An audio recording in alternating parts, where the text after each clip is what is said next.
কার কি আছে? গান্ডবা মাতার আবির্ভাব আছে, সীতাদেবী আবির্ভাব আছে, মধুপন্থী যোগাস্তি আছে। নিয়ে আসো নিয়ে আসো। নিত্যানন্দ শক্তি গান্ডবা মাতা, সীতাদেবী রাম শক্তি আর সীতাদেবী। রাম শক্তি সীতাদেবী, আর হচ্ছে গিয়ে মধুপন্থী যে তিরোভাব। নিয়ে আসো। জয় শ্রী শ্রী গুরু গৌরাঙ্গ গন্ধার বিগৃধারী শ্রী রাধা গোবিন্দ গোপীনাথ মদন মঞ্জু কি জয়। জয় ওম বিষ্ণুপাদ নিত্য নীলা প্রবিষ্ট বিষ্ণুপাদ ভক্তি জীবন আচার্য গোস্বামী শ্রী গুরু মহারাজ কি জয়। জয় ওম বিষ্ণুপাদ নিত্য নীলা প্রবিষ্ট বিষ্ণুপাদ भक्ति कमल मधुसूदन गोस्वामी श्री परम गुरु महाराज की जय। जय श्रीला भक्ति सिद्धांत सरस्वती गोस्वामी ठाकुर प्रभुपाद की जय। जय श्रीला गौर किशोर दास बाबा जी महाराज की जय। जय गौरी बलदेव विद्याभूषण प्रभु की जय। जय विश्वनाथ चक्रवर्ती ठाकुर की जय। जय नरोत्तम श्रीनिवास समानंद प्रभु की जय। जय कृष्णदास कविराज गोस्वामी प्रभु की जय। जय नमाचार्य हरिदास ठाकुर महाशय की जय। जय तुलसी महारानी की जय। जय भक्ति देवी की जय। जय भक्ति विघ्न भक्त विघ्न सर्व विघ्न विनाशनकारी भगवान सिंहदेव की जय। जय जगन्नाथ बलराम सुभद्रा देवी की जय। जय चैतन्य भागवत ग्रंथ की जय। जय वृंदावन दास ठाकुर की जय। जय मधुबंदी तिरुभाव तिथि बरा की जय। जय अद्वैत पत्नी सीता देवी आविर्भाव की जय। जय राम शक्ति सीता देवी आविर्भाव तिथि बरा की जय। आनंद बलि वैष्णव वृंद की जय। गोपाल गुरु वर्ग की जय। जय श्रीवाद भक्ति चरण सागर महाराज की जय। समागत भक्त वृंद की जय। श्री श्री गुरु गौर प्रमानंद। ओम अज्ञानतिमिरान्धस्य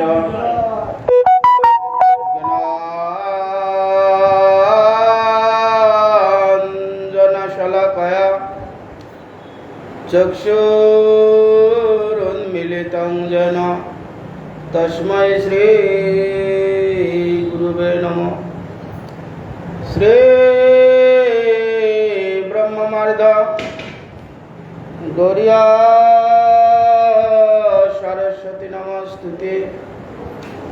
श्री गुरु गौर गंधर्व गोविंद श्री भक्ति जीविने आचार्य जय विचर्याय प्रचर्याय तमनुदे कृतज्ञाय रसुकाय नितिज्ञाय नमस्तुते। सत्तमा शिवगतमा मानदत्तमा वाग्मिने शांतादंत खंताय महंताय नमो नमो। शुद्ध व्रताय संतन्न सौजन्य शुभमूर्तये श्रीमते भक्ति जीवनाचार्याय गुरुदेवाय नमो। नमस्त्रिकलाग्राय जगन्नाथाय सुताय च सविताय सपुत्राय सकलत्राय नमो। नमो महावदन्नाय कृष्ण प्रेम प्रदायते कृष्णाय कृष्ण चैतन्य नाम्ने गौरतिष्ठ नमः।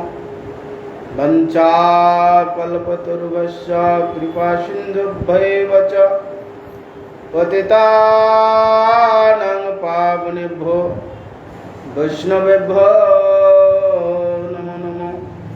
वृन्दाय तुलसीदेवाय प्रियाय केशवस्य च विष्णु भक्ति प्रदिदेवी सत्यवतये नमस्ते नरसिंहाय प्रह्लादुदायिने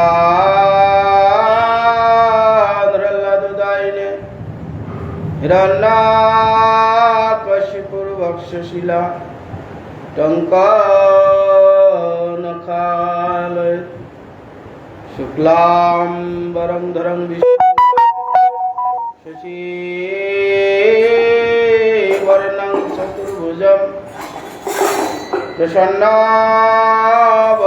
ध्यायेत् सर्वविघ्नोपशान्तये नारायण नमस्कृतं नरं चैव नरोत्तमं देवीं सरस्वतीं व्यासं ततो जयमुदीरयेत् मुखं करोति वाचालं पङ्गुं लङ्घयते गिरिं यत्कृपास्तमहं वन्दे श्रीगुरुं दीनतारिणं हरे कृष्ण कृष्ण कृष्ण हरे हरे हरे राम राम राम हरे हरे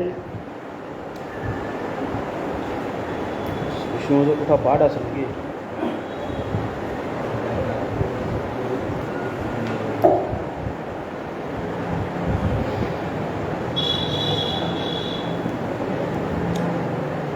আজ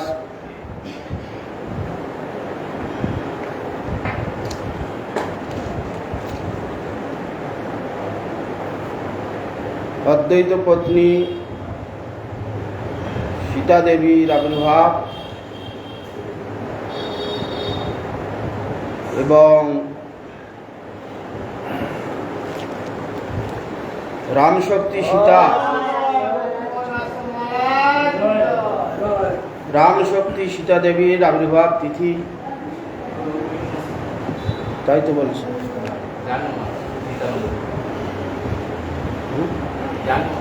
জাহ্নবা মাতা আর হচ্ছে রামশক্তি সীতা দেবীর আবির্ভাব তিথি। ভগবান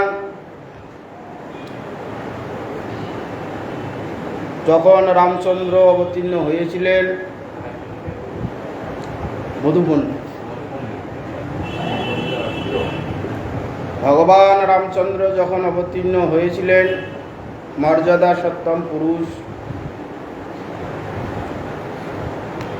তিনি অবতীর্ণ হয়ে জগতে মর্যাদা স্থাপন করেছেন।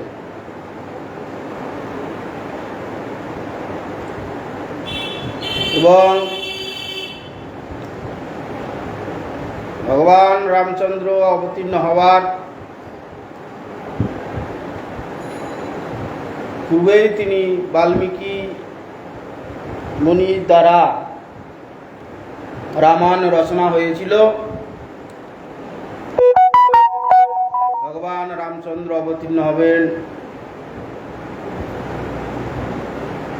অবতীর্ণ হয়ে ভূভার হরণ করবেন, পিতৃসত্ত্ব পালনের জন্য বনবাসে যাবেন 14 বছর। মাতা কৈকেয়ীর দ্বারা বন নির্বাসিত হবেন, বনে নির্বাসিত হয়ে সীতা হরণ হবে, সীতা হরণ হয়ে তারপরে সীতাকে অন্বেষণ করতে করতে কিষ্কিন্ধা কাণ্ডে সেখানে পঞ্চবানরের সঙ্গে মিলিত হবেন। নল, নীল, সুগ্রীব, জাম্বুবান, হনুমান এদের সহযোগিতায় ভগবান রামচন্দ্র কি করবেন? লঙ্কাধিপতি যে রাবণ, তাকে হত্যা করে ভূভার হরণ করে পৃথিবীর ভার স্বরূপ রাবণ হয়েছিল, তাকে হত্যা করে পুনরায় সীতা দেবীকে উদ্ধার করে আনবেন। এনে সেখানে অযোধ্যায় পুনরায় রামচন্দ্রের রাজ্যাভিষেক হবে। রাজ্যাভিষেক হওয়ার পর আবার সীতাকে বনবাসে পাঠাবেন। এই সমস্ত অনেক কিছু রামায়ণেতে ঘটেছে। যা ভগবান করেন জীবমঙ্গলের জন্যই করেন। ভগবান রামচন্দ্র দেখলেন পত্নী সঙ্গে থাকলে জীবের কি দুর্দশা হয়, সেটা প্রত্যক্ষ ভগবান রামচন্দ্র দেখিয়েছে। বাবার প্রতিজ্ঞা বর রক্ষা করার জন্যে বনে যেতে হবে। রামচন্দ্র একাই বনবাসে যাচ্ছিলেন। যেতে গিয়ে ভাতৃপ্রেম লক্ষণের এত ছিল, কেন রামচন্দ্র জন্মের আগেই সে এদের প্রতিজ্ঞাবদ্ধ ছিল। দশরথ মহারাজের পুত্র হচ্ছিল না, একটি যজ্ঞ করে যজ্ঞের চরু দিয়েছিলেন, যেই চরু খাওয়ালে দশরথ পিতা হতে পারবে, পুত্র হবে। সেই যজ্ঞ চরু নিয়ে কৌশল্যাকে দিলেন। কৌশল্যা খাবে, তখন একসঙ্গে মানে 3 সতীন দিয়ে তখন ভাবছে যে দিদি তুমি যজ্ঞের চরু খাবে, তোমার পুত্র হবে, আমি নিপুত্র থাকবো, তোমার একটু অংশ দিলে আমার যদি পুত্র হয়। কৌশল্যা বললেন যে ঠিক আছে দিতে পারি, তবে একটা শর্ত আছে। কি? এই যজ্ঞের অংশ চরু মহারাজ দশরথ আমাকে দিয়েছে, আমি তার ভাগ থেকে তোমাকে এক অংশে দিচ্ছি। তোমার যদি পুত্র হয় কিন্তু আমার পুত্রের অনুগত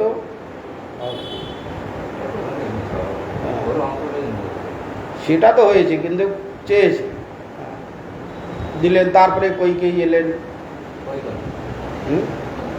কইকেয়ী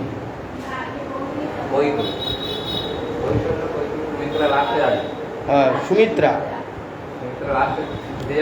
তারপরে প্রথমে কইকেয়ীকে দিলেন, তারপরে সুমিত্রা এসে বললেন দিদি তোমরা তো পুত্রবতী হবে, আমি হব না। এই তখন কৌশল্যা খানিকটা দিলেন, কইকেয়ী খানিকটা দিলেন, দিয়ে বলে যে আমার যে অংশ দিয়েছি আমার পুত্রের অনুগত হবে, লক্ষণ হলেন। আর কইকেয়ী যে তার অংশ খানিকটা দিলেন, তার থেকে শত্রুঘ্ন হবে। এইভাবে ভগবান চতুর্বিধা রূপে চতুর্ধা রূপে অবতীর্ণ হলেন। হয়তো এইভাবে রামচন্দ্র লীলা রামায়ণ রচিত হলো।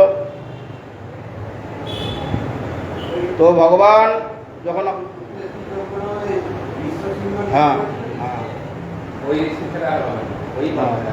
12 বছর যজ্ঞ ছিল, ঋষ্যশৃঙ্গ ঋষি। তো সীতা রাম পত্নী যে সীতা দেবী, তিনি অজনী সম্ভাবা ছিলেন। তিনি কারো গর্ভে সীতা দেবী অবতীর্ণ হননি। জনক মহারাজ যজ্ঞ করবে বলে মাটি কর্ষণ করছিলেন। ব্যবস্থা আছে, যেখানে যজ্ঞ আদি করা হয় সেখানে ভূমি দূষিত আছে কিনা। যদি ভূমি দূষিত থাকে সেই জায়গায় যজ্ঞ করলে যজ্ঞের ফল প্রসূত হবে না। সেজন্য যজ্ঞ করার আগে পঞ্চশস্য বুনতে হয়। ব্রহ্মহত্যা পাপ আছে কিনা। ইন্দ্র যখন গুরুকে হত্যা করেছিলেন, মানে ইন্দ্রের কি নাম, বিশ্বরূপকে হত্যা করেছিলেন। বিশ্বরূপ তো গুরুকরণ, ইন্দ্র যখন চলে গিয়েছিল, পালিয়ে গিয়েছিলেন, তখন বৃহস্পতি অন্তর্ধান হলেন, যুদ্ধে পাচ্ছেন অসুরদের সঙ্গে, তাহলে গুরুকরণ করতে হবে। গুরুকরণ করে আবার শক্তি অর্জন করে বেত্রাসুরের সঙ্গে যুদ্ধ করতে হবে। তাহলে গুরু কে হবে? সেরকম যোগ্যতাবান কে আছে? বিশ্বরূপ হচ্ছে ইন্দ্রের ভাইয়ের ছেলে হচ্ছে। তো এই একমাত্র গুরু হওয়ার যোগ্যতা, লেগে গুরু করো। গুরু করলেও কিন্তু কি অসুর, মা হচ্ছে অসুর বংশে, যজ্ঞ করতে গিয়ে হ্যাঁ তো মায়ের বংশের কথা বলাতেই সে আহুতি দিলেন, মাঝে মাঝে দিয়ে দিচ্ছিল, সে রাগ হয়ে গেল। ইন্দ্রহন্তা বিধ্বস্ত, ইন্দ্র রাগ হলেও হত্যা করে দিলেন, ইন্দ্র মাথা কেটে দিলেন। তো হচ্ছে সেখানে গুরু হত্যা হয়ে গেল। তো সেই জন্যে এই যে ব্রহ্মহত্যা পাপ হলো, ব্রহ্মহত্যা পাপ, তার পিছনে পিছনে ধাওয়া করছে ইন্দ্র তিষ্ঠ তিষ্ঠ, যেখানে যাচ্ছে তার পিছু পিছু সেই ব্রহ্মহত্যা পাপ যাচ্ছে। বৃদ্ধা রূপ, অঙ্গ গলিত একবারে চতুর্দিকে, থপ থপ করে মাংস গলে পড়ছে, রক্তপুষ খপ খপ করে কাশার পিছু পিছু যাচ্ছে। ইন্দ্র তিষ্ঠ তিষ্ঠ, দাঁড়াও দাঁড়াও। ভয়ে, ব্রহ্মহত্যা পাপের ভয়ে ইন্দ্র একবারে সর্বমর্ত পাতাল অন্তরিক্ষ সব জায়গায় যাচ্ছে, যেখানে যাচ্ছে পিছু হয়ে দেখতে পাচ্ছে, খানিকটা দূরে দেখতে পাচ্ছে, ওর পিছন থেকে আর ধাওয়া হচ্ছে। তখন এই কোথায় যাবেন? মহাপবিত্র স্থান হচ্ছে মানস সরোবর, সেখানে পাপ স্পর্শ করতে পারে না, শিবের জায়গা। সেখানে গিয়ে কৈলাসের কাশি, হ্যাঁ হ্যাঁ, সেখানে পদ্মের নালের মধ্যে 100 বছর না খেয়ে থেকে কষ্ট করতে হয়েছে, গুরু হত্যা ব্রহ্মহত্যা পাপের জন্য। মানসী গঙ্গা। তারপরে যখন ওখান থেকে উঠে এলেন, তার পাপের কলমশ যাচ্ছে না ইন্দ্রে। তখন সমস্ত ঋষিগণ বললেন যে পাপটা খণ্ডন করে দেওয়া হবে, এই 5 জায়গায় ব্রহ্মহত্যা পাপ ভাগ করে দিলেন। মাটিতে, পৃথিবীতে দিলেন, যেখানে পৃথিবীর মরুভূমি, সেই জায়গা ব্রহ্মহত্যা পাপ। সেই জায়গায় যজ্ঞ আদি করলে, কোনো শুভ কাজ করলে শুভ কাজের কোনো ফল প্রসূত হয়। সেই জন্যে যজ্ঞ আদি করার আগে পঞ্চশস্য বলতে হয়, যে সেই জায়গাটা ঠিক আছে কিনা। যদি সেই জায়গায় পঞ্চশস্য গাছ হয়, উদ্ভিদ হয়, তাহলে ওখানে ব্রহ্মহত্যা পাপ নেই, সেই জায়গায় যজ্ঞ বলে ফল প্রসূত হবে। সেই জন্যে জনক ঋষি যজ্ঞ করতেন, সেখানে লঙ্গল কর্ষণ করতে গিয়ে লাঙ্গলের খালের মধ্যে সেটা হচ্ছে। পৃথিবীকে দিলেন, জলে দিলেন, ব্রহ্মহত্যা পাপ। পুকুরে বা নদীতে, জলাশয়ে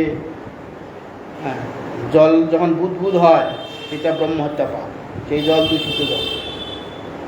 গাছে দিলে, গাছ কেটে দিলে আঠা বেরাবে, বা গাছ ডাল কাটা হয়নি, আঠা বেরাচ্ছে, ব্রহ্মহত্যা পাপ। পৃথিবীকে দিলেন, যে মরুভূমি, আর তোমার যতই গর্ত হোক, আশীর্বাদ আবার করলেন, আস্তে আস্তে তুমি আবার পরিপূর্ণ হয়ে যাবে। জলে দিলেন, মাটিতে দিলেন, আর কিসে দিলেন? হ্যাঁ, স্ত্রীদের দিলেন। সেখানে মাসে মাসে যে রজস্বলা হয়, সেখানে দিলেন একটা।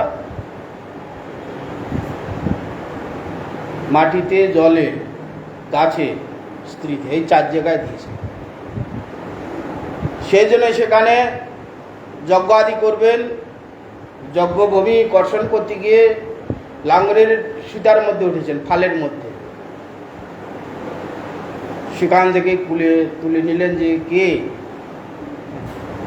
লাঙ্গল কর্ষণ করতে গিয়ে একটা কন্যা উঠলো, এ তো সাধারণ কন্যা নয়।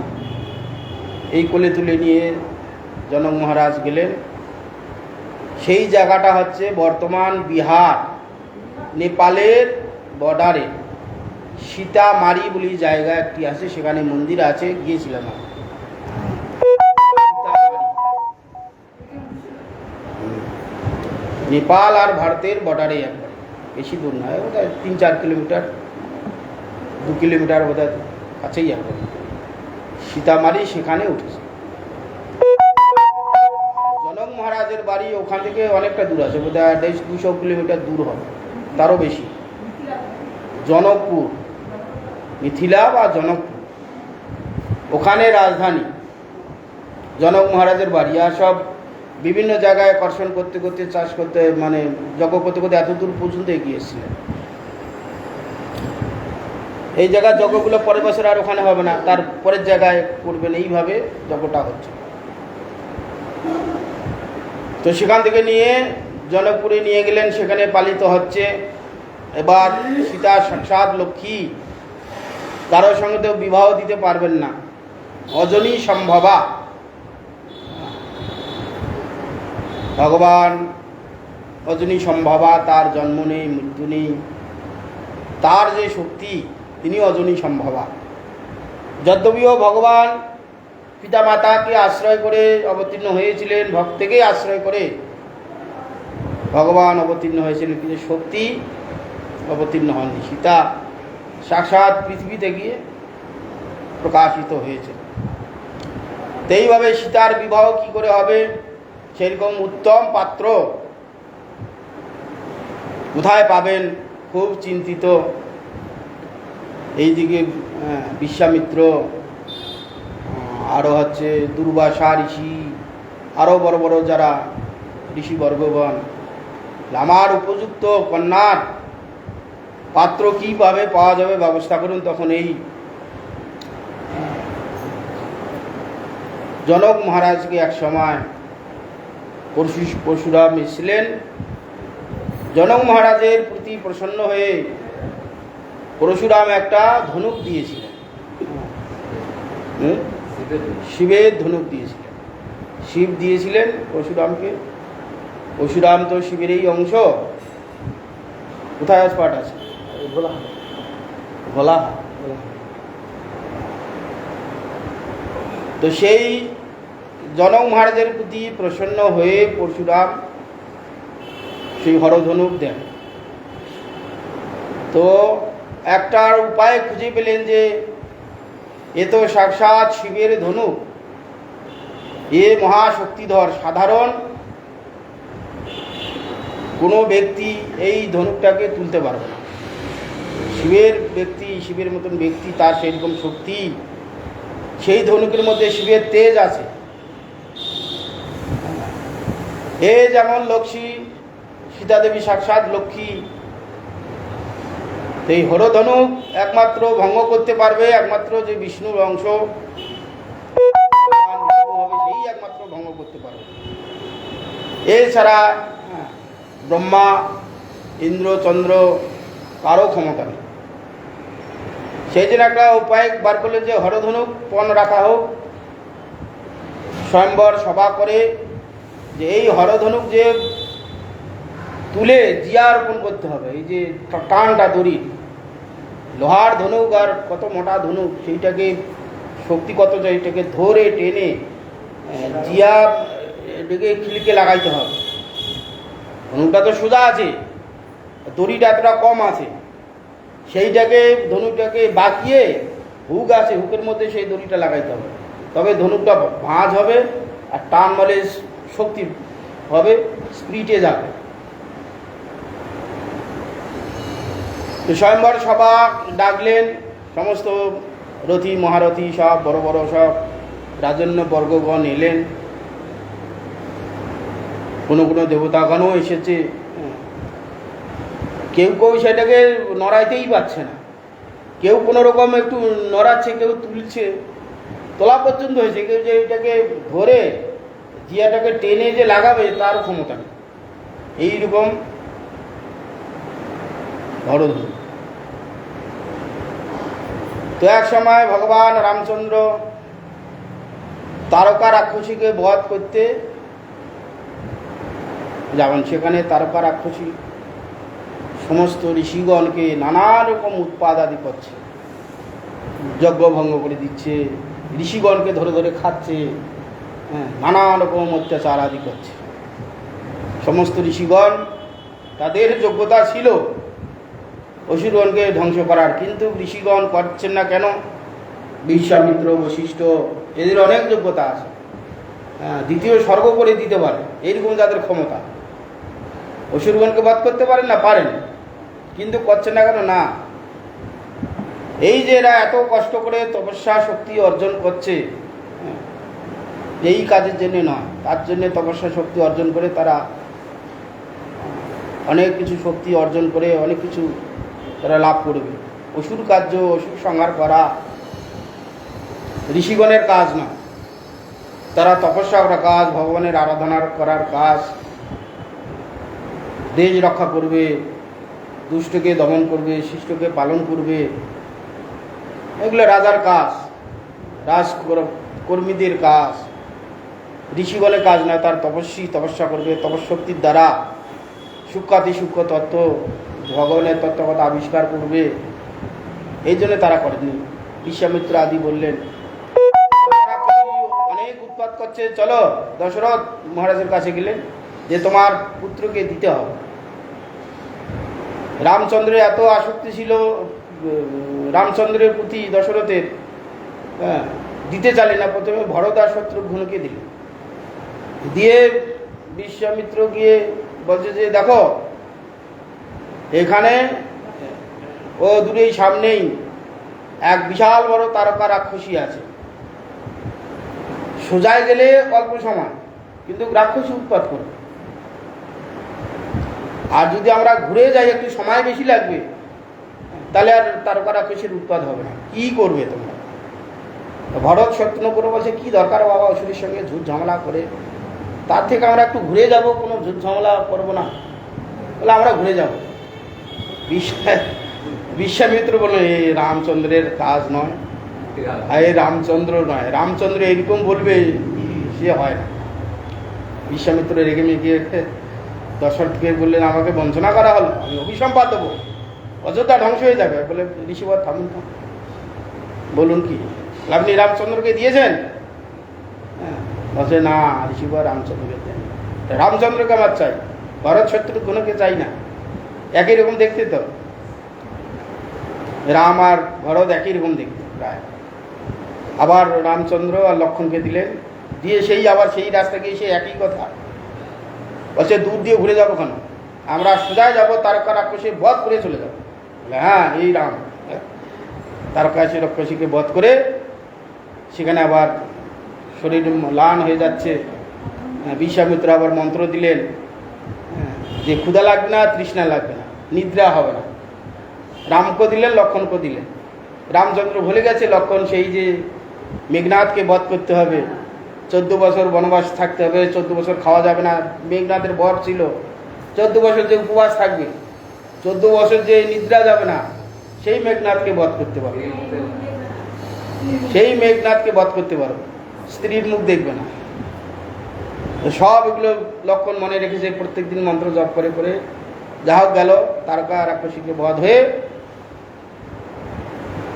বিশ্বামিত্র বললেন রাম চলো, জনক মহারাজ স্বয়ংবর সভা করেছে, তার যে কন্যা উপযুক্ত বিবাহ যজ্ঞা, তার উপযুক্ত পাত্রস্থ পাচ্ছে না বলে স্বয়ংবর সভা করেছে।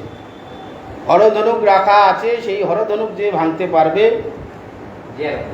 জিয়া রোপণ করে তার সঙ্গে সীতার বিবাহ দেবে। এই রাম লক্ষ্মণকে নিয়ে গেলেন, গিয়ে সেখানে সবাই একে একে চেষ্টা করলেন, পারলেন না। এই তখন আবার রাম গেলেন, দিয়ে ধনুকে প্রণাম করলেন প্রদক্ষিণ করে, জিয়া তুলে ধনুকটা তুলে জিয়া রোপণ করবে, হঠাৎ একবারে বজ্র বিদ্যুৎ গতিতে ধনুক ভেঙে দুখণ্ডিত হয়, দিয়ে সংসার শেখানো হলো যেই এই ঠিক হইল যে এই একমাত্র সীতার উপযুক্ত পাত্র। সেখান থেকে পরবর্তীকালে রাম, লক্ষ্মণ, ভরত, শত্রুঘ্নকে নিয়ে এসে জনক মহারাজের যারও 2 ভাই ছিল তাদের কন্যার সঙ্গে একই 4 ভাইরে 4 বোনের বিবাহ আদি দিলেন। ধনুষকুটিতে সেখানে হরধনুক ভাঙ্গার চিহ্নটা আছে। হরধনুক ভেঙে যে পাতালে প্রবেশ করেছিলেন অর্ধখণ্ড, সেখানে জল এখন পর্যন্ত পাওয়া যায়, পাতাল পর্যন্ত গেছে। সেখানে এইটু হাত ঢুকে দিলে সে জল পাওয়া যায়। গিয়েছি, হ্যাঁ, অর্ধেকটা পড়ে আছে, দেখা যায়, বোঝা যায়।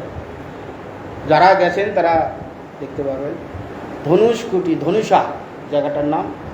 জনকপুর থেকেই 20-22 কিলোমিটার কি 10-12 কিলোমিটার দূরে হবে। হ্যাঁ, জনকপুর থেকে 8 ঘন্টা রাস্তা।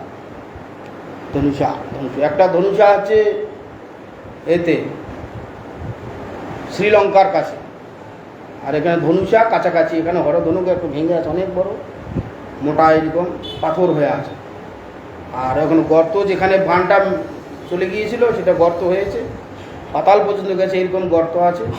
এখন কাছাকাছি জল, একটু গর্ত খুলে জল, সবসময় জল।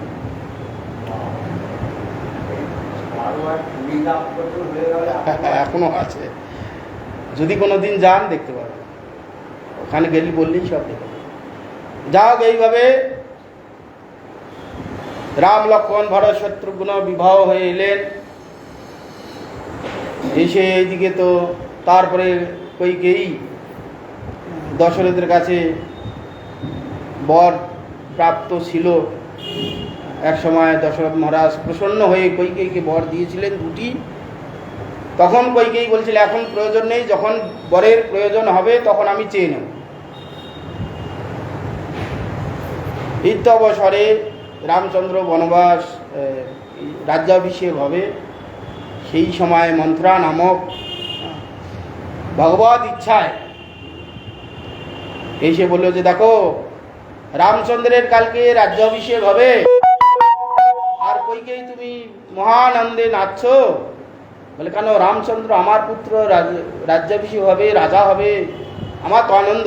বলে তোমার কি আনন্দ? তো কৌশল্যার ছেলে রাজা হচ্ছে, তোমার কি আনন্দ? তোমার ছেলে কি রাজা হচ্ছে? ভরত রাজা হলে তোমার আনন্দ, ভরতের মাতা, রাজমাতা তুমি হবে, রাজমাতা তো কৌশল্যা হবে। এইভাবে কান মন্ত্রণা দিলেন। বিভিন্ন রামচরিত মানসে আছে। এই কয়েকদিন আগে বেশ একটা কম বয়সের মেয়ে এত সুন্দরভাবে বললেন, মোবাইলে ছাড়াও আছে, মানে ফেসবুকে দেওয়া আছে। সে রামচরিত মানসে বলছে রামচন্দ্র একদিন দধিমাখা, অন্ন, ক্ষীর সব খাওয়াচ্ছে, কইকেই খাওয়াচ্ছে। কইকেই এত রামচন্দ্রকে ভালোবাসে, নিজের পুত্রবৎ ভালোবাসে, তো দুধ ভাত খাওয়াচ্ছেন, ক্ষীর খাওয়াচ্ছেন। তো রামচন্দ্র বলছে মা, আমাকে তো এত তুমি স্নেহ করো, আমাকে একটু বর দেবে? যে কি বর বছর চাও? বলে আগে প্রতিজ্ঞা করো আমাকে বর দিতে হবে। তাই দেবো, বলো, তোমার সুখের জন্য আমি সব কিছু করবো। বলছে তোমাকে বৈধব্য দশা নিতে হবে। বলে বৈধব্য দশা নেব কেন? বলছে না, নিতে হবে, আমার সুখের জন্য, আমার জগতে অনেক কাজ আছে। বলে তোমার সুখের জন্য তাই আমি বিধবা। রাজ দশরথ মরবে, বনবাসে যেতে হবে, ওখানে শবরীকে উদ্ধার করতে হবে, এতগুলো কাজ আছে, শবরী তার জন্য অপেক্ষা করছে। সব পরপর বললেন, দিয়ে বললেন তোমার সুখের জন্য আমি বৈধব্য দশা স্বীকার করবো। তারপরে বললেন মা, আমাকে বনবাসে পাঠাইতে হবে, তোমাকে পিতার কাছে এই বর নিয়ে বনবাসে পাঠাতে হবে। বলে সব মেনে নেব, কিন্তু তোমাকে বনবাসে পাঠাবো সে আমি পারবো না। বলে না, তুমি প্রতিজ্ঞাবদ্ধ, আমার সুখের জন্য তোমাকে করতে হবে। বাধ্য হয়ে ওইকেই স্বীকার করবে। তারপরে বললেন যে দেখো, আমার এই শবরীকে উদ্ধার করতে হবে, সীতাহরণ হবে, সেখানে পঞ্চবানরের সঙ্গে মিলিত হতে হবে, লঙ্কায় যেতে হবে, রাবণ বধ করতে হবে। পঞ্চবানর নল নীল হনুমান জাম্বুবান এত কিছু বলার পর তখন স্বীকার করলেন। তো এইভাবে কৈকেয়ী তখন মন্থরা কৈকেয়ীকে মাথায় ঢুকিয়ে দিয়ে তখন বর দিলেন, আমাকে বর দিতে হবে। কি বর চাও? এই যে বহুদিন আগে আমাকে দুটি বর দিতে চেয়েছিলেন, সেই বর দিন। কি বর? বর আমি চেয়ে নিচ্ছি, আগে প্রতিজ্ঞা করুন দেবেন। বলে হ্যাঁ দেবো, তোমাকে তো বলেছি আমি। এক হয়ে ভরতের দেহ সিংহাসন, দ্বিতীয় বরে দেহ রামচন্দ্র 14 বছর বনবাস। কি পয়ারটা ভুলে গেছি এই মুহূর্তে। 14 বছর বনবাস দিত বাস। আর সেখানে ঋষির অভিসম্পাদ দিল যে আমি যেমন পুত্র শোকে মৃত্যু হচ্ছি, তুমিও তোমার মৃত্যু শোকে, পুত্রের বিয়োগে তুমিও মরে যাবে। এই চলে গেল। সেখানে সীতাকে নিয়ে বনবাসে গেলেন। বনবাসে যেতে যেতে সেখানে শূর্পণখা নামক একটি রাক্ষসী, রাবণের ছোট ভগ্নী, সেখানে রাবণ সমস্ত বিভিন্ন জায়গায় তার অনুচরদের পাঠাতে গিয়ে যে শূর্পণখা যে স্বামী, তাকে বধ হয়ে যায়। বধ হয়ে গিয়ে রাবণই বোধহয় বধ করেছিল নাকি, বধ হয়ে গিয়ে তখন শূর্পণখা বলছে ভাই তাহলে আমার কি হবে? রামচন্দ্র বলছে তুমি যাকে খুশি তাকে ভোগ করো গিয়ে গিয়ে, এইসব বলেছিল। রাম লক্ষ্মণ ভরত শত্রুঘ্নকে দেখে রাম লক্ষ্মণকে দেখে শূর্পণখার খুব মোহিত হয়েছে। রামচন্দ্রকে বিবাহ হতে যাচ্ছেন, যাবে যে আমাকে বিবাহ করো। বলে আমার তো পত্নী আছে, আমি তো বিবাহ করতে পারবো না। বলে সেই মেয়েটিকে আমি খেয়ে ফেলবো, আমি তো রাক্ষসী। বলে যে আমি তা হবে না, আমার ভাই যে আছে লক্ষ্মণ, তার স্ত্রী আসেনি, তার কাছে যাও, সে যদি বিবাহ করে, তার কাছে গিয়ে জোজাজুজি, আমাকে বিবাহ করতে হবে। সে বলছে দেখো আমি, আমার স্ত্রী আছে ঘরে, আর আমি প্রতিজ্ঞাবদ্ধ, আমি 14 বছর কোনো স্ত্রীর মুখ দেখবো না, বিবাহটি করবো না, আমার প্রতিজ্ঞা আছে। সে নাসরবান্ধা তবে বেটি খর্ব দিয়ে নাক কেটে দিলেন। এই তার শত্রু হলো। ভাই রাবণকে গিয়ে বললেন যে এই একটা সুন্দরী স্ত্রী আছে, দুটি পুরুষ বনের মধ্যে আছে, আমার এই নাক খর্ব করে দিয়েছে। দাদা তোমাকে যাও, তোমার যে স্ত্রী মন্দোদরী কি সুন্দরী, তার থেকে অনেক বড় সুন্দরী স্ত্রী আছে। তুমি তো স্ত্রী সুন্দর দেখলে তুমি লোভ তোমার হয়, যাও নিয়ে আসো। এই সাক্ষাৎ লক্ষ্মী, তো বিশ্ব সুন্দরী হবেই। যাও, এখানে এসে রাবণ অনেক চেষ্টা করলে হলো না, তখন ছদ্মবেশে এই সীতাকে হরণ করলেন। মুনির বেশ ধরে, সাধুর বেশ ধরে এসে ভিক্ষা চাইবেন। সেখানে রামচন্দ্র মারিচকে একবার বধ করেছিলেন। মারিচকে বধ করেননি, আক্রমণ করতে এসেছিল। মারিচকে না মেরে সেই তীরের ফলাটা খুলে দিয়ে শুধু শটটা মেরেছিল, অনেক দূর গিয়ে পড়েছিল। তখনই মারিচ জানতে পারলো যে সাক্ষাৎ অন্য কোনো দেবতা নয়, সাক্ষাৎ বিষ্ণুর অংশ। আমাকে মারলেন না কেন, তার পিছনে কারণ আছে। তারপরে সীতা হরণের জন্যে মারিচকে বললেন যে তুমি যাও। বলে না আমি যাব না, আমি রামের ধ্যান করছি, রামের ভজন করছি, রামেই একমাত্র উদ্ধার করতে পারে। তখন দেখো তুমি যদি স্বর্ণ মৃগ হয়ে সীতার কাছে না যাও, তাহলে আমি তোমাকে বধ করব, আর তুমি যদি যাও তোমাকে রাম বধ করবে। কোনটা ঠিক করবে না? যদি আমার কথা পালন করো তাহলে রাম তোমাকে বধ করবে, আর আমার কথা পালন না করলে আমি তোমাকে বধ করব। মারিচ তখন উভয় পক্ষে সংকট, কি করব? এই তখন বলে যে এই রাবণের হাতে, পাপী লোকের হাতে মরাচ্ছে, ভগবান বিষ্ণুর হাতে মরা ভালো।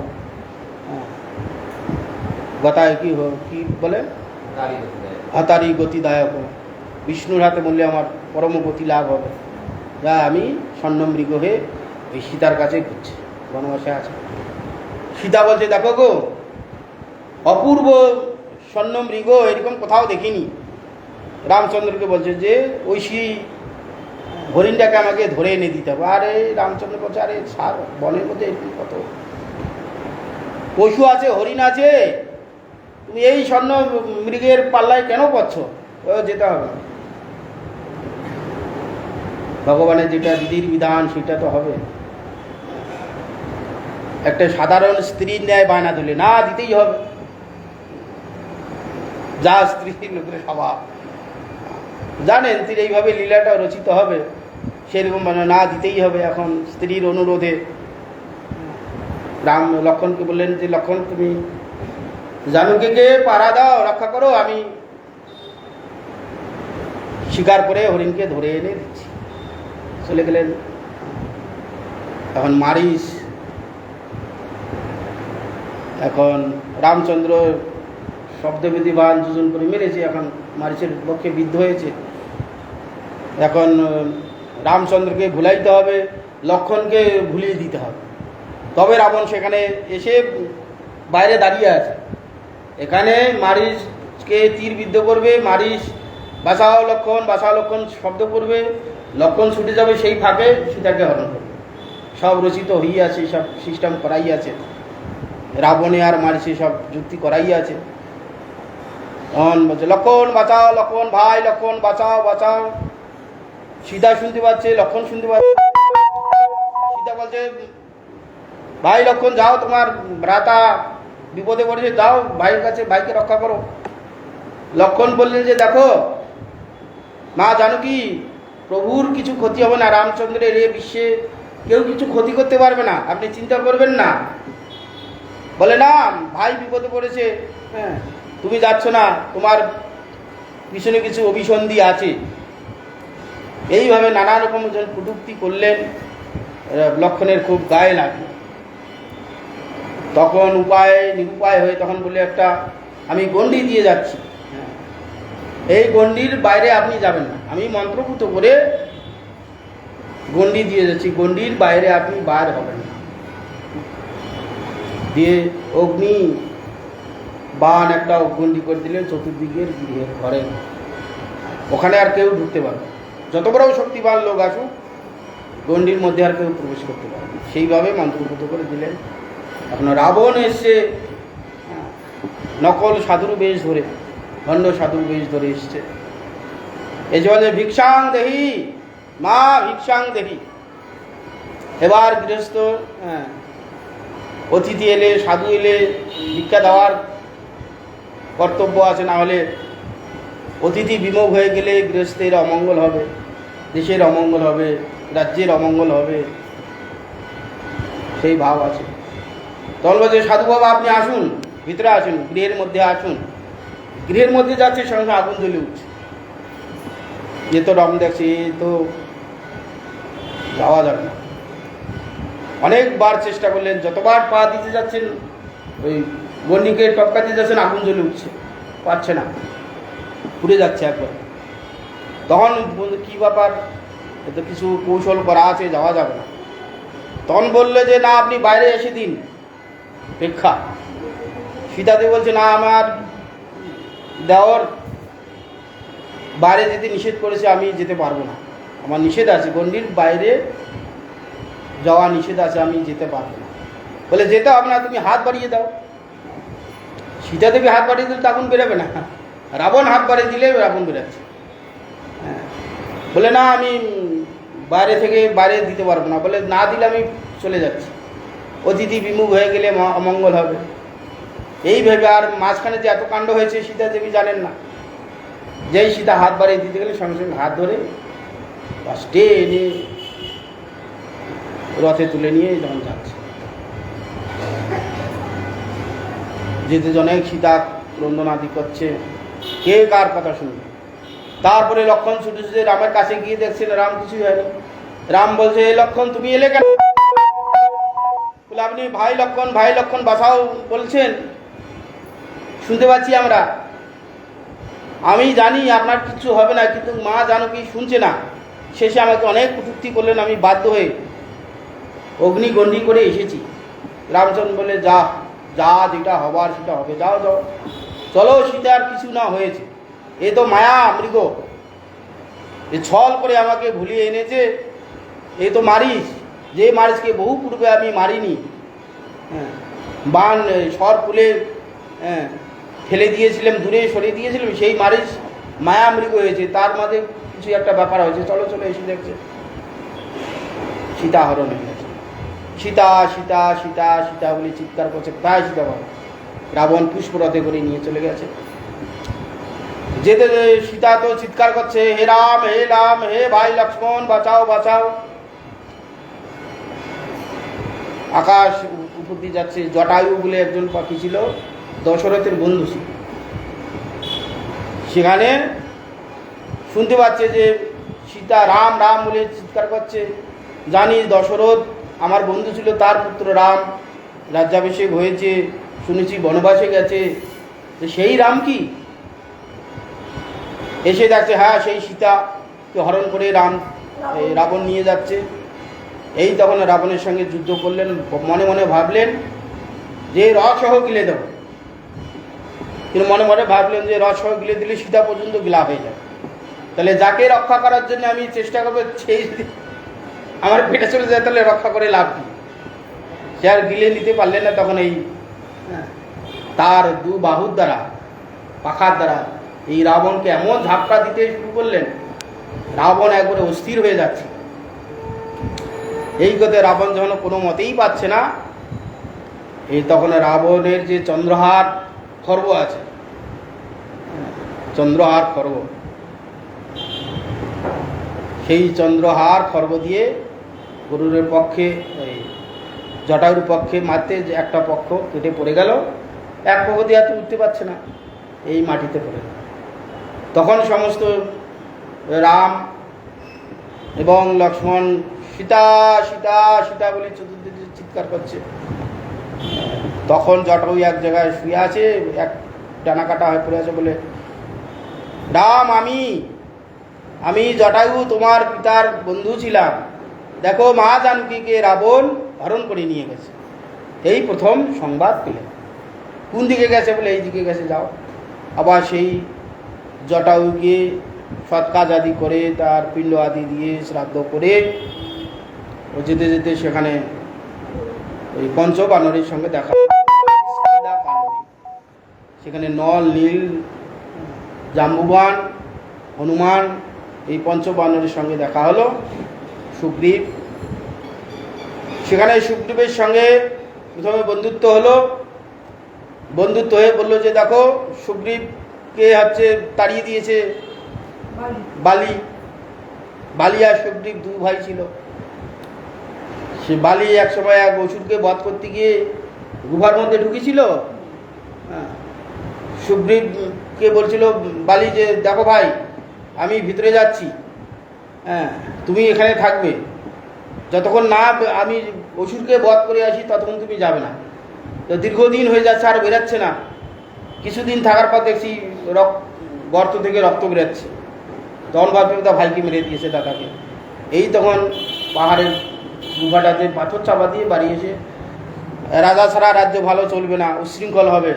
প্রজারা বললেন যে বালি তো এখন নেই, বালির প্রতিভু হিসেবে তুমি রাজ্য পালন করো।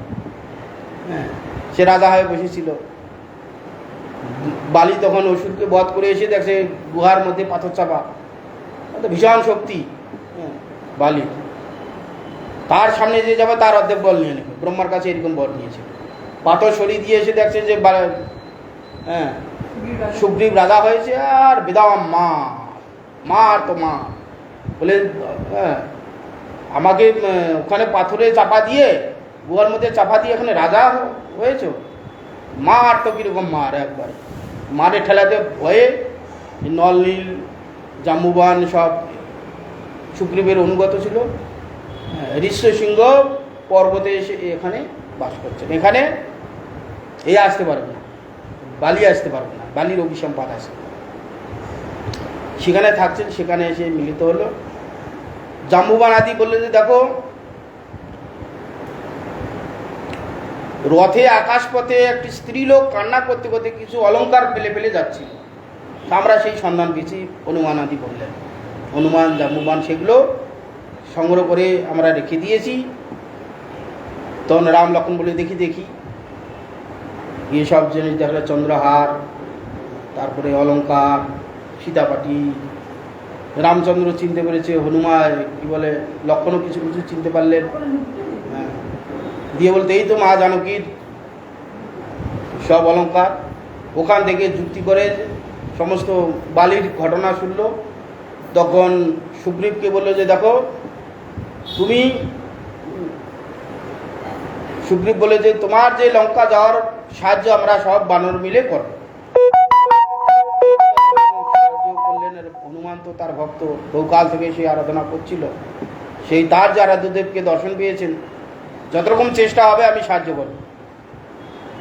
তখন রামচন্দ্র ভাবলেন যে তুমি যখন আমাকে সাহায্য করবে, তোমার রাজ্য চলে গেছে, তোমাকে রাজ্য থেকে বিতাড়িত করেছে, তাহলে তোমার সাহায্য করা আমার দরকার। রামে আর সুগ্রীবে মিতালি হলো, বন্ধুত্ব হলো। এইসব কথোপকথন হয়ে শেষ পর্যন্ত লঙ্কা বিজয় হলো, রাবণকে বধ হলো। রাবণ বধ হয়ে বালিবধ হয়েছে। তারপরে লঙ্কা এতে করে চলে গেলেন, লঙ্কায় যুদ্ধ আদি হলো, অনেক কিছু ব্যাপার আছে। যুদ্ধ হয়ে সেখানে রাবণকে বধ করে বিভীষণকে রাজ্যাভিষেক করে যখন ফিরবেন, তখন ভগবান রামচন্দ্র বললেন যে সীতা, তুমি তো দীর্ঘদিন রাবণের কাছে ছিলে, সমাজকে কি বলবে যে পর ঘরে স্ত্রী রেখেছে, এতদিন ছিল, তাহলে তুমি একটি আমাকে পরীক্ষা দাও। সমস্ত দেবতাগণ থাকছে, হনুমান বানরগণ থাকছে, সেখানে সীতা লঙ্কার মধ্যেই সেখানে অগ্নি স্থাপন করে অগ্নি থেকে প্রবেশ করে বেরিয়ে চলে গেল। যখন ভগবান সীতা হরণ হবে, রামসতী সীতা হরণ হবে, সেই সময় ভগবানের শক্তি সীতাকে কে স্পর্শ করবে? সাক্ষাৎ লক্ষ্মী। দেখা যাচ্ছে রাবণ চুরি করেছে, সেখানে ছায়া সীতা বলে একটি শক্তি ছিল, সেখানে বহুদিন তপস্যা আদি করেছিলেন। রামচন্দ্রকে পতি বলে পাওয়ার জন্য অনেক চেষ্টা করেছিলেন, কিন্তু রামচন্দ্র একক পত্নী ব্রতধর ছিলেন। কোনো এক সময় তুমি সীতারূপ পাবে। সেই ছায়া সীতা যখন সীতা হরণ করবেন, সঙ্গে সঙ্গে সীতা অগ্নিলোকে চলে গেলেন। আর ছায়া সীতা অগ্নিলোকে ছিলেন। ছায়া সীতা এসে এই ছায়া সীতাকে রাবণ হরণ করেছে, বেদবতী। যখন লঙ্কাতে রাবণ বধ করে আসবেন, তখন আবার সেই তো বেদবতীকে তার লোকে যেতে হবে, আসল সীতাকে আসতে হবে, সেই জন্য সেই ঘটনাটা করলেন। পরীক্ষা, এইটা একটা পরীক্ষা। আসল সীতা তুমি চলে এসো, ছায়াবতী চলে যাও। আসল সীতা চলে এলেন। এসে সেখানে যখন রাজ্যে ফিরবেন, সমস্ত প্রত্যেকেই কথা দেওয়া আছে। ভরতকে কথা দাও, যেদিন 14 বছর পূর্ণ হবে সেই দিনে আসতে হবে, যদি না আসো তাহলে আমি অগ্নি প্রবেশ করব। গুহক চণ্ডাল বলেছিল যেদিন 14 বছর পূর্ণ হবে সেই দিন আমার জায়গায় আমার কাছে আসতে হবে, অপেক্ষা করে আছি, তার কাছে আসতে হবে। সেই জন্যে লঙ্কা বিজয় করে সঙ্গে সীতাকে নিয়ে বিভীষণ সেই রাবণের পুষ্পরথে করে নিয়ে এলেন। নিয়ে এসে বেশ কিছুদিন রাজ্য শাসন আদি চলছে ভালোই। ভগবান রামচন্দ্র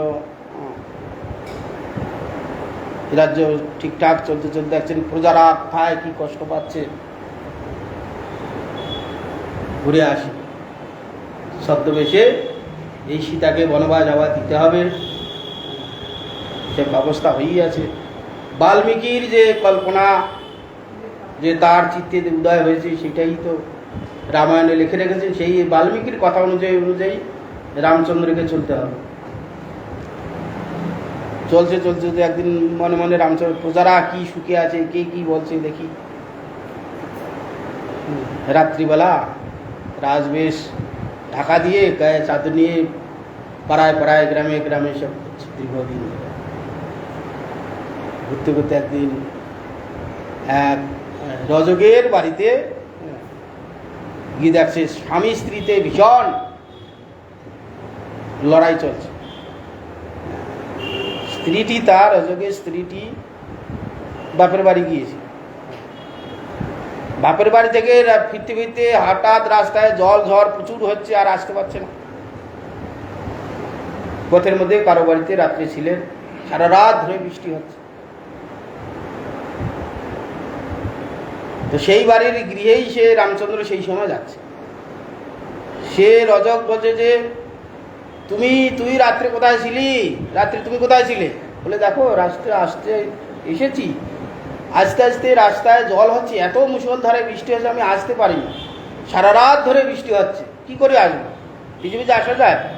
আমি একজনের বাড়িতে আশ্রয় নিয়েছিলাম, সেখানে সারা রাত ধরে বৃষ্টি হয়েছে, সারা রাত ধরে সেখানেই ছিল। তারপরে সকালে হতে জল ছাড়তে আমি চলে এলাম। বলে না, তোমাকে আমি আর গ্রহণ করবো না। বলে আমার দোষ কি? আমি তো জলের জন্য আসতে পারিনি, প্রাকৃতিক দুর্যোগে দৈব দুর্যোগে আমি কি করব? বলে তা হবে না, যে স্ত্রী পরগৃহে বাস করে সেই গৃহে স্ত্রীকে আমি আর নেব না। তখন বলছে আমি তো সেই রামচন্দ্র নই, আমি রামচন্দ্র নই।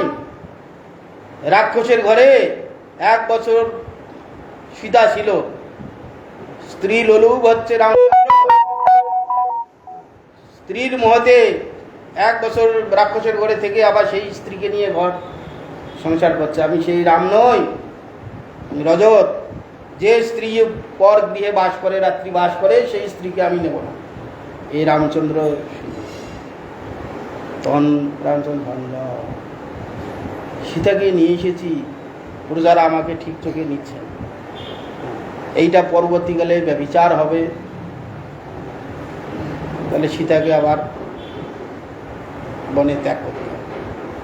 এই রামচন্দ্র সিদ্ধান্ত নিলেন, সীতাকে কিভাবে ত্যাগ করব, সমস্ত ব্যবস্থা হয়ে আছে।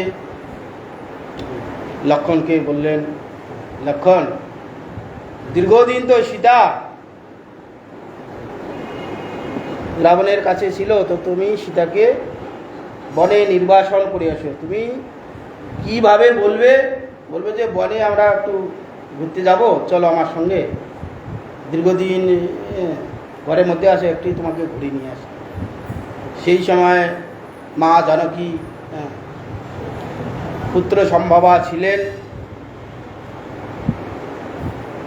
সেই সময় লক্ষ্মণ বলে চলো একটু ঘুরে আসি। বনে নিয়ে গিয়ে পরিশ্রান্ত হয়েছে। সেই সময় সীতা বলে যে আমি খুব পরিশ্রান্ত, একটু বিশ্রাম নিই। কোনো এক বৃক্ষের নিচে বিশ্রাম নিতে গেলেন। নিতে গিয়ে যখন শরীর ক্লান্ত জনিত নিদ্রা গেছে, সেই সময় লক্ষ্মণ ছেড়ে দিয়ে পালিয়েছে।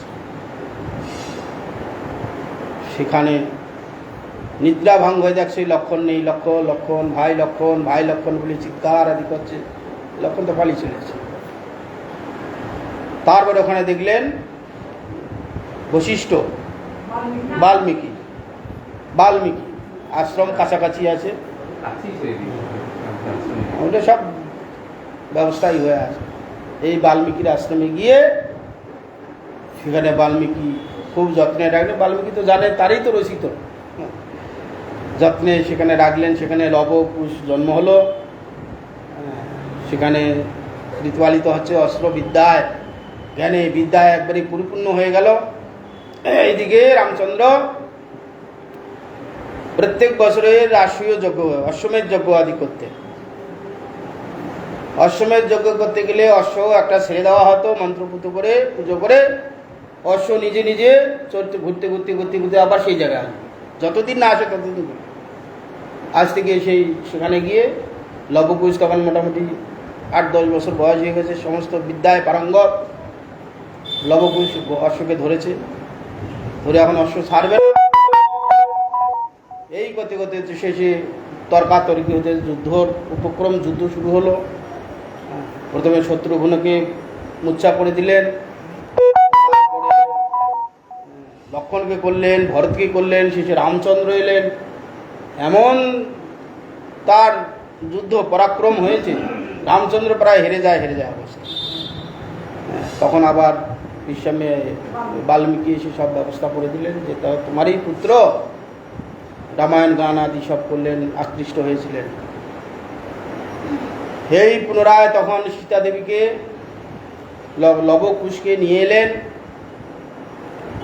নিয়ে এসে রামচন্দ্র আবার সেই বললেন, দেখো সেখানে তো লঙ্কাতে আমি তোমাকে পরীক্ষা করিয়ে নিয়েছি, এখন রাজ্য পরিচালনা করতে গিয়ে আমি নিজে কানে শুনেছি সব। এক রজক বলছে আমি তো রামচন্দ্র নেই, স্তৈন্য পরায়ণ নই, পর ঘরে স্ত্রী থেকেছে, সেই স্ত্রীকে নিয়ে ঘর সংসার করছে, এইসব বলছে। তাই প্রজাদের সামনে আরেকবার তুমি অগ্নি পরীক্ষা দাও। সীতা দেবী বলছে বারবার আমাকে এই অপমান হচ্ছে, পিতা বনবাসীকে কি না যন্ত্রণা পেয়েছে। সেখানে আবার অগ্নি পরীক্ষা দিয়ে এলাম, আবার অগ্নি পরীক্ষা। সীতা দেবী তখন তার যে জননী পৃথিবী দেবী, পৃথিবীর কন্যা রূপে তো অবতীর্ণ হয়েছিলেন। পৃথিবী দেখবে বললেন, মা আমি যদি সতী হই, এক মনে এক প্রাণে কায় মনোবাক্যে যদি আমি আমার প্রভু যে রামচন্দ্রকে ভালোবেসে থাকি, পতি বলে মেনে থাকি, আমি যদি চিরসতী হই, হে পৃথিবী দেবী আপনি দ্বিধাভক্ত হন, আমি আপনার কোলে ছিলাম, আমি আপনার কোলেই যাব, আপনি আমাকে নিয়ে চলুন। এই কথা বলতেই তখন ঠিক আছে, প্রভুর যা ইচ্ছা, পতির ইচ্ছায় আমার ইচ্ছা। পতি যখন বলছে তাহলে তোমার ইচ্ছাই আমার ইচ্ছা, তোমার মনোবাসনা যেটা সেটা আমাকে করতে হবে, পতির ইচ্ছা পূরণ করাই স্ত্রীর কর্তব্য, আমাকে করতে হবে, তাই ব্যবস্থা হোক। সভা আদি ডাকা হোক, সভা ডাকা হলো। সীতা দেবী তখন পৃথিবী দেবীকে বললেন, মা আমি যদি কায় মনোবাক্যে রামকে ভালোবাসে থাকি, তাহলে তুমি পৃথিবী দ্বিধাভক্ত হয়ে যাও। বলার সঙ্গে সঙ্গে পৃথিবী দ্বিধাভক্ত হয়ে গেলেন। আস্তে আস্তে ফাটল ধরল, ফাটল বাড়তে বাড়তে বাড়তে বাড়তে একটা মানুষ ঢোকার পর্যন্ত পৃথিবী ফুটে গেল।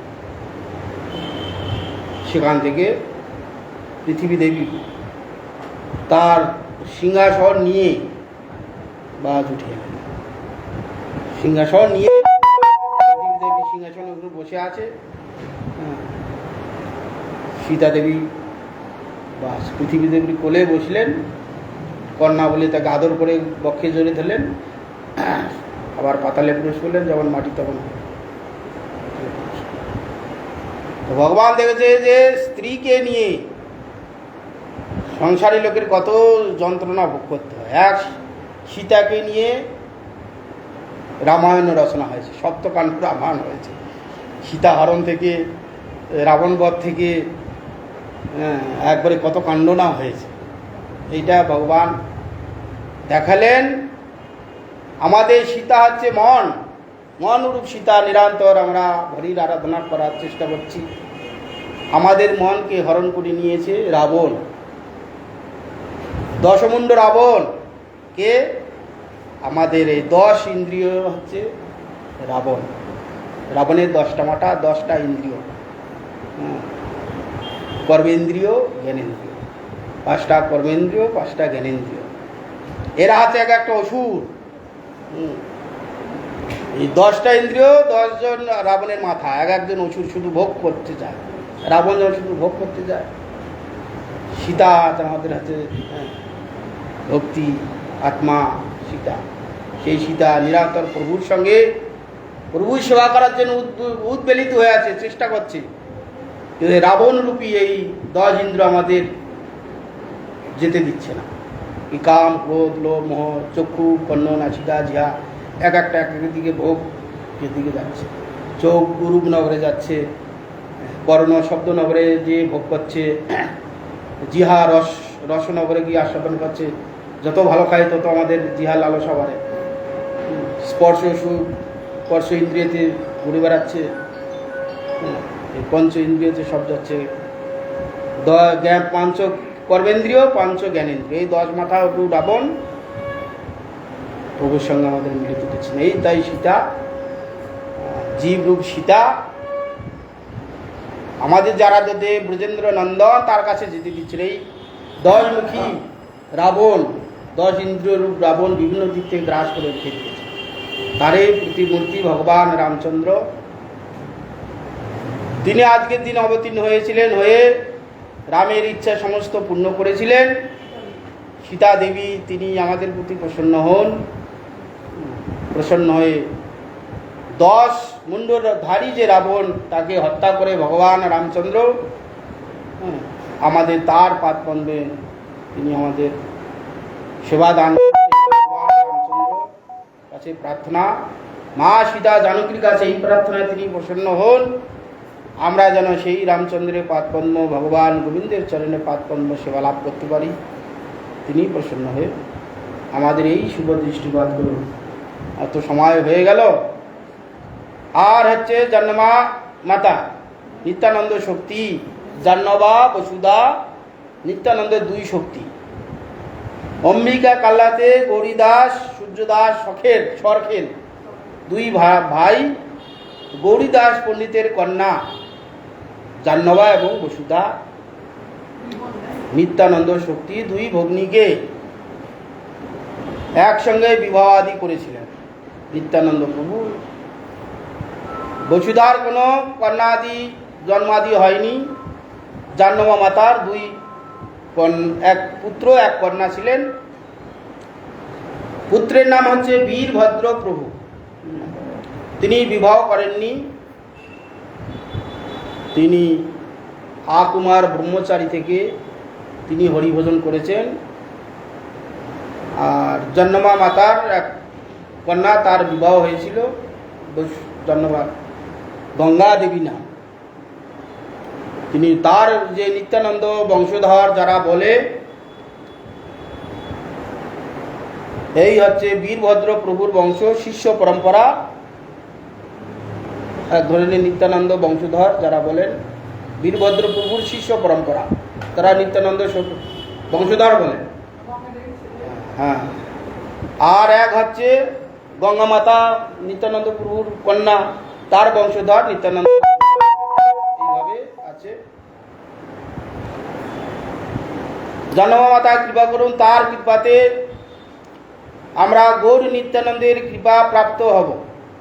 জন্মা মাতার কৃপা হলে নিত্যানন্দের কৃপা হবে, নিত্যানন্দের কৃপা হলে গৌর সুন্দরের কৃপা হবে, গৌর সুন্দরের কৃপা হলে সেই ব্রজের গোপীগণের কৃপা হবে, গোপীগণের কৃপা হলে সেই যে রাধা গোবিন্দ অষ্টসখীর কৃপা হলে অষ্টসখী তারা রাধা গোবিন্দের নিত্যলীলা আমাদের সঞ্জীবিত করাবেন। আমরা কি রসের সেবক সেবিকা, তারা আমাদের রাধা গোবিন্দের সেবায় নিযুক্ত করবেন, তিনি প্রসন্ন হন। আর এক কার জন্য মধু পণ্ডিত, মধু পণ্ডিত ভগবানের মহাপ্রভুর পার্শ্বদ ছিলেন। সময় নেই, বই দেখে পড়ার সময় নেই। মধু পণ্ডিত বৃন্দাবনে, সেখানে মধু পণ্ডিতের সমাধি আছে, সেখানে তার বিগ্রহ সেবিত বিগ্রহ আছে। তার বিগ্রহের নাম হচ্ছে কি জানো, তিনি প্রকাশ করেছিলেন। তিনিও প্রসন্ন হন। আজকের দিনে তিনি নিত্যলীলায় প্রবেশ করেছেন, সেখানে তার আশ্রম আছে, মন্দিরও আছে, সমাধি আছে, বৃন্দাবনে সমাধি আছে মধু পণ্ডিতের সমাধি, ওখানে আমি প্রসাদও পেয়ে এসেছি। তিনি প্রসন্ন হন, তাদের কৃপা হলে, ভক্তগণের কৃপা হলে ভগবান প্রসন্ন হন। তাদের কৃপাই আমাদের একমাত্র প্রাপ্য। বৈষ্ণব পদ রেণু আর বৈষ্ণব পদ জল, ভক্ত ভক্ত 3 সাধনের বল। এদের কৃপা হলে, এদের আবির্ভাব তিরোভাবেতেই আমরা তাদের কথা একটু স্মরণ করতে সুযোগ পাই।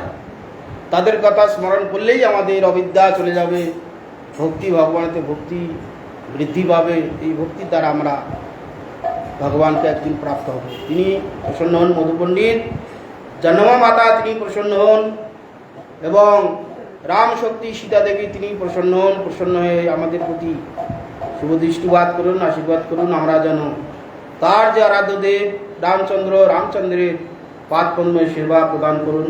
জয় মা সীতা দেবী কি জয়। বঞ্চা কল্পতরুভ্যশ্চ কৃপা সিন্ধুভ্যৈব চ পতিতানাং পাবনেভ্যো বৈষ্ণবেভ্যো।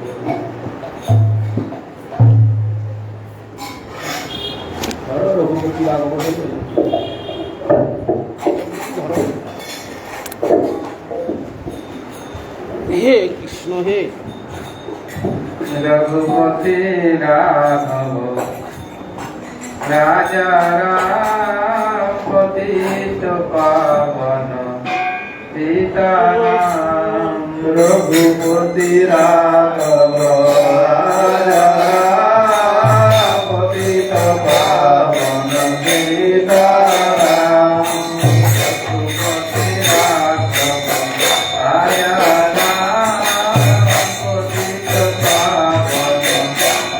राजा जय रघुपति राघव राजा राम पतित पावन सीताराम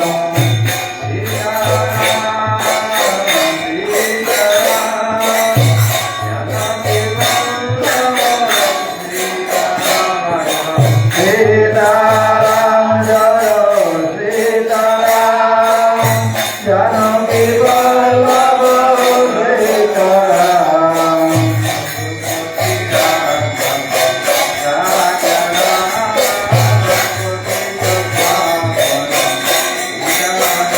जय जय रघुपति राघव राजा राम पतित पावन Sitaram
Krishna Hare Krishna Krishna Krishna Hare Hare Hare Rama Hare Rama Rama Rama Hare Hare Hare Krishna Hare Krishna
जय श्री श्री गुरु गौरंग गंधार विग्रधारी श्री राधा गोविंद गोपीनाथ मदन मोहन जी की जय। जय ओम विष्णुपाद नित्य नीला प्रविष्टम विष्णुपाद भक्ति कमल भक्ति जीवन आचार्य गोस्वामी श्री गुरु महाराज।